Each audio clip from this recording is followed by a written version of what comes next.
Disabling two-factor authentication on Vrbo can help simplify your login process.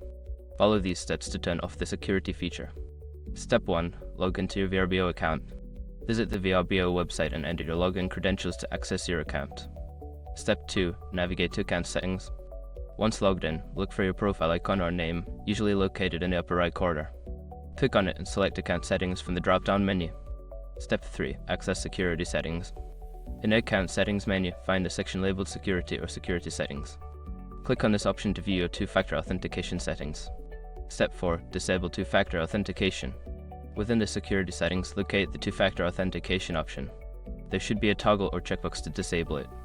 Click on it to turn off the feature. Step 5. Confirm changes. After disabling two-factor authentication, you may be prompted to confirm your choice. Follow any on-screen instructions to finalize the changes and ensure you save your settings. By following these steps, you can successfully disable two-factor authentication on your Vrbo account. Always remember to keep your account secure with a strong password.